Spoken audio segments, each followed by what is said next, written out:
Every time you and I stand in front of Allah, it's not just because we worship Allah. It's not just because we only believe in one God. That is also an acknowledgement that we fear no one but Allah. That we bow before no one but Allah. That we humble ourselves before no one but Allah. When every salah is a reminder that there is nothing else, no political circumstance, no rhetoric, no media, there is no bias against this, no crimes that are taking place, that will instill the fear of anyone other than Allah in our hearts.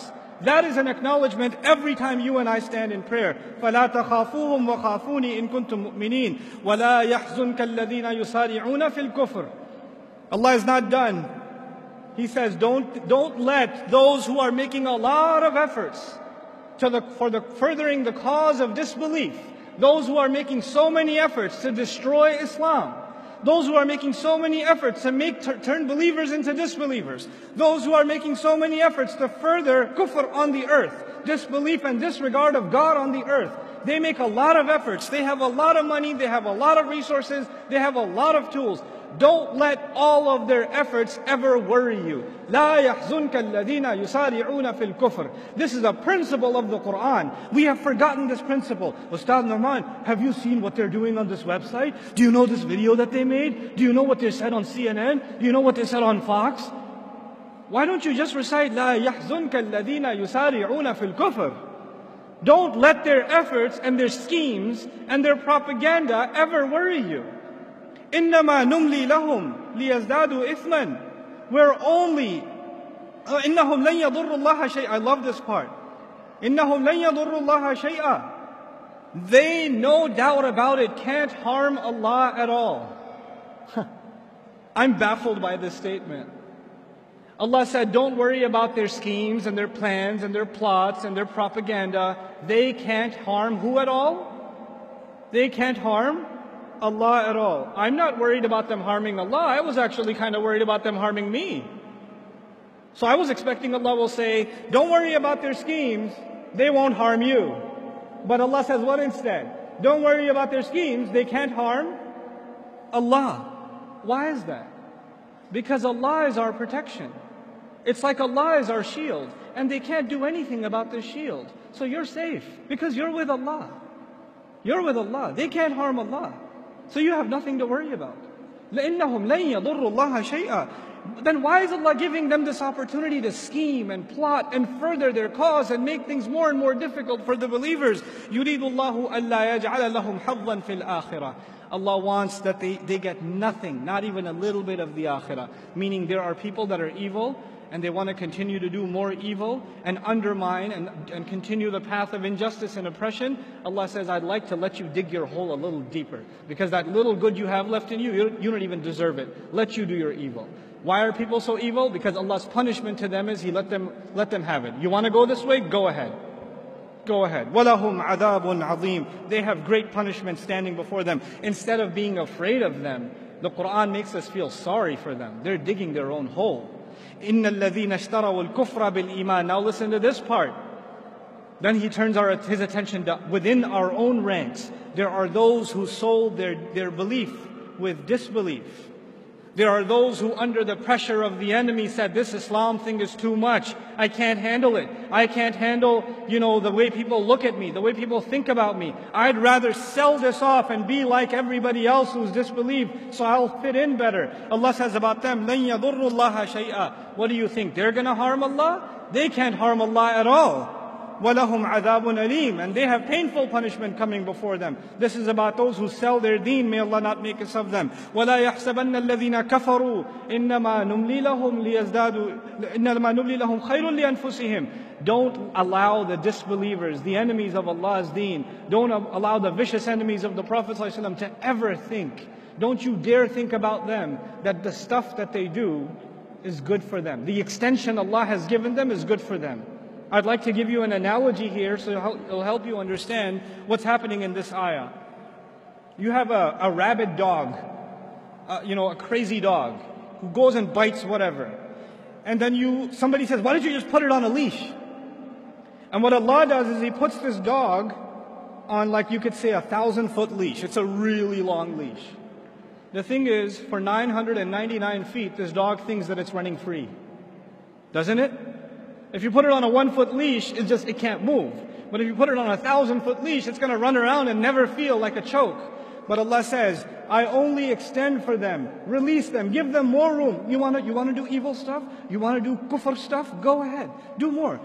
Try to hurt the cause of Islam more. Propagate lies against Allah's Prophet more. Say vicious things about the Quran more. Go ahead, go ahead, go ahead. Because that same dog, when it's running full speed and it hits foot 1,000, what happens to him? He gets choked, doesn't he?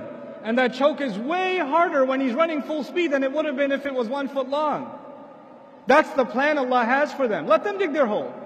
Let them choke themselves. إِنَّمَا نُمْلِي لَهُمْ لِيَزْدَادُوا إِثْمًا. We only give them extension so they can earn more sins. وَلَهُمْ عَذَابٌ مُهِينٌ الْجَزَاءُ مِنْ جِنْسِ الْعَمَلِ كَمَا يُقَالُ. Allah says, and they will have humiliating punishment. Why did Allah say they have humiliating punishment? Allah usually says great punishment, painful punishment, but this time He says humiliating punishment. Why? Because when they try to humiliate the deen of Allah, then the only fair punishment is that they shall face humiliating punishment. Then Allah turns His attention to you and me and says, مَا كَانَ اللَّهُ لِيَذَرَ الْمُؤْمِنِينَ عَلَى مَا أَنْتُمْ عَلَيْهِ. Allah is not one to leave you alone in the state that you're in. Allah will not just leave you be and let you just think that you have faith. حَتَّى يَمِيزَ الْخَبِيثَ مِنَ الطَّيِّبِ. Until He can separate the good ones among you from the filthy ones. Some of you have filth inside of your hearts, and when the state of fear comes, and the pressure comes, and the stereotyping comes, some of you will abandon your faith, and that filth in your hearts will take over whatever good you had in it. Allah says He will put you and I through terrible, difficult circumstances so He can separate the filthy from within the ummah. And cut them out. May Allah not make us see any of us from them. وَمَا كَانَ اللَّهُ لِيُطْلِعَكُمْ عَلَى الْغَيْبِ. And Allah will never be one to inform you of the unseen. People come to the shaykh, the imam, the scholar. They come to, what do you think? When is all this fitna going to end? When are things going to get better? Allah says, Allah is not one to inform you of the unseen. I'm not going to say 3 more years, watch, everything's going to be better. No. That's actually what I've heard in churches. I go to church to hang out sometimes just to see what they do. I've been. And I actually, last Christmas, I want to know how they do da'wah. How did they get 100,000 people inside of a stadium and preach? So I went to listen. Well, what do these guys do? And they're like, this year is going to be a great year for you. The Lord's going to take care of everything. You're going to get yourself a promotion.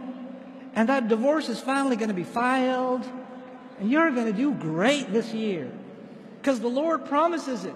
I was like, what? Lord promises this year is going to be great? You know? We don't have that in Islam. Like, is this year going to be better than next? When is Allah going to finish this fitna? Or when are things going to get better? Allah told us very clearly, so we're not deluded and we don't even ask that question. Allah will never be one to tell you what's going to happen in the unseen. And the future of the ummah is in the unseen. وَلَكِنَّ اللَّهَ يَجْتَبِي مِن رُسُلِهِ مَن يَشَاءُ. However, Allah does select from His messengers whoever He wants. Meaning Allah chose His messenger and decided to tell him what you need to know. Focus on what Allah told you and not what Allah did not tell you. Don't get obsessed with things that Allah Himself didn't give you. If it was valuable for you, Allah would have given it to you. So don't be so obsessive compulsive about unnecessary details. فَآمِنُوا بِاللَّهِ وَرُسُلِهِ وَإِن تُؤْمِنُوا وَتَتَّقُوا فَلَكُمْ أَجْرٌ عَظِيمٌ. Then just believe in Allah and His Messenger. And if you can continue to believe and continue to be fearful only of Allah, then you will have great punishment, great reward rather. What else do you want? Just have faith and be fearful of Allah. In the most toughest of times, Allah is telling you that's the only 2 things you're going to need. Everything else will work itself out. Don't focus on the problem. وَلَا يَحْسَبَنَّ. And finally, the advice to you and to me. This is the last thing I'm sharing with you, I promise. وَلَا يَحْسَبَنَّ الَّذِينَ يَبْخَلُونَ بِمَا آتَاهُمُ اللَّهُ. And don't you ever think about those who are cheap, greedy, miserly with what Allah has given them. That they hold on to what Allah has given them. Min fadli, from His own favor. They didn't earn it. That's a favor of Allah on them. Huwa khayran lahum. That's good for them to hold on to their wealth. This is the time. This is the time where the young people, they're going to have to give up their free time that Allah gave them. Their free time cannot go into 8 hours of video games anymore. There's no time for you to watch the next Netflix and Amazon series. You don't have that kind of time. You're the Muslim youth. Allah has given you free time. Allah has given you talent. Allah has given you creativity. That creativity cannot go into you making stupid jokes on social media. It needs to be used in much more productive ways, because these people who Allah has given wealth and luxury and opportunity and health and talent, when Allah has given all of these things and they're cheap and miserly with it, they only use it for themselves. What does Allah say about them? That they think they get to use it for themselves is good for them? بَلْ هُوَ شَرٌّ لَهُمْ. It's bad for them. سَيُطَوَّقُونَ بِمَا بَخِلُوا بِهِ يَوْمَ الْقِيَامَةِ. The very things they were cheap with, the very things they were greedy with for their own, are the very things that will be turned into a rope around their necks, choking them on the day of resurrection. That time, that ni'mah, that rizq that Allah gave you, that you didn't put to the right cause, is going to come and choke you on the day of resurrection. May Allah not make us of them. وَلِلَّهِ مِيرَاثُ السَّمَاوَاتِ وَالْأَرْضِ.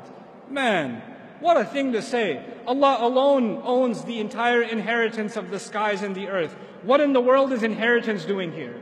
Allah is reminding you and me, whatever you own, whatever I own, whatever I enjoy in this life, I'm not going to get to keep it. At the end of the day, I'm going to be in the ground and somebody else will be driving my car.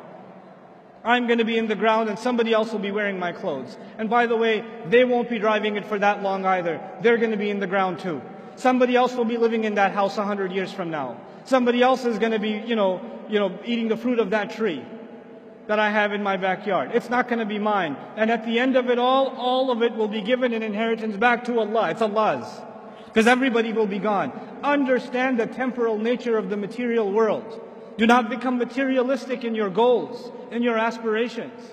Things Allah Azza wa Jalla is offering us in a time of great fitna, the only thing to worry about is what you will earn with Allah. Put your efforts in this world. Excel. Do your very best. But then again, if that's all you want to do for this life, then that is what is exactly choking you. It's going to choke you. It's going to destroy you. Our deen is so beautiful, such a balance between what we want in the next life and what we get in this life. It merges the two of them. We're not just people of akhirah and we're not just people of dunya. We're people of Rabbana atina fid dunya hasana wa fil akhirati hasana. وَقِنَا عَذَابَ النَّارِ. And so Allah Azza wa Jalla concludes, as I conclude in this passage, وَاللَّهُ بِمَا تَعْمَلُونَ خَبِيرٌ. And Allah has full news and full account and a full perspective on everything that you're doing. And that's a comment to the ummah. I know what you're doing. I know what you're doing when you've been hit with injury. I know whether or not you are becoming people of Jannah. I sincerely remind myself and I remind all of you that this Quran is a living document. It's a living book. It will inspire, it will empower, sometimes it will scare, sometimes it will set you straight and calibrate you. It is not a drug. Like, in modern philosophy, religion is the opiate of the masses. So you turn to religion to feel better about yourself. Yes, the book of Allah will make you feel better about yourself. But sometimes you just need to get a slap in the face and get set out straight.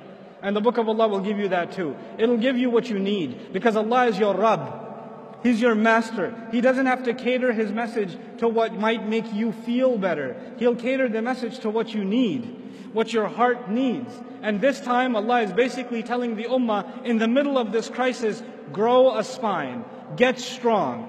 Don't be afraid of anybody else. Prove yourself to Allah, and none of the efforts you do will go unacknowledged. May Allah Azza wa Jal make us a courageous ummah and make the young people that are no doubt going through trials that I as a youth in America did not go through. Their trials are much harder than mine were.